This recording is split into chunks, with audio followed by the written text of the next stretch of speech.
Ежегодно в трансплантации костного мозга нуждаются более 5000 россиян. Если у больного нет родственного донора, то поиск ведется в федеральном регистре. Привлекают только добровольцев. В региональном центре крови лишь заполняют анкету и собирают первичные анализы. Дальше процесс переходит в федеральные клиники. Там проходит сложный процесс типирования, подбора и активации донора для больного. Совпадение 1 к 10 тысячам.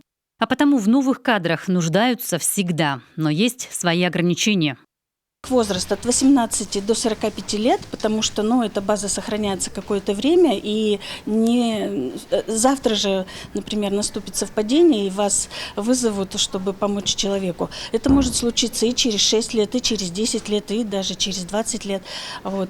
Конечно, донор в любой момент может отказаться по каким-то вновь открывшимся обстоятельствам, но вообще это должно быть осознанное вступление в регистр, то есть момент какой-то необходимости донор должен будет помочь заболевшему человеку.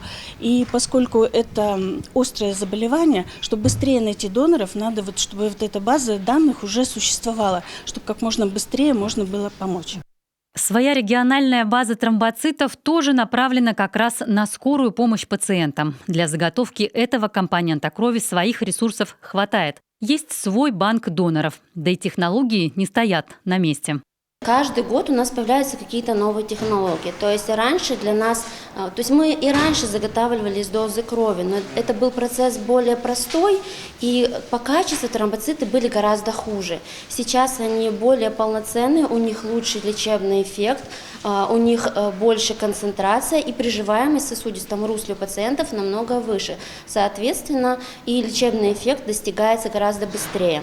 В тромбоцитах особенно нуждаются пациенты с онкологическими заболеваниями. Та же химиотерапия очень агрессивна для организма. И без дополнительных компонентов крови порой пациенту не обойтись. Сегодня Республиканский центр крови – один из самых надежных партнеров отделения онкологии главной детской лечебницы региона. Дефицит тромбоцитов он несет жизнеугрожающую опасность для ребенка, потому что возможно кровоизлияние в любые органы, в том числе в мозг, который может привести к летальному исходу.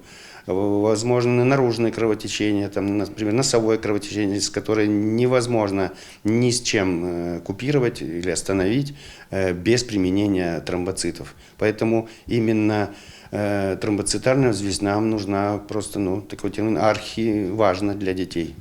Сегодня доноры тромбоцитов на вес золота. Они должны быть абсолютно здоровы, с хорошей массой тела, без вредных привычек и с высокими показателями тех самых тромбоцитов. Жители региона, готовых помочь в общем деле борьбы с раком, всегда ждут в службе крови.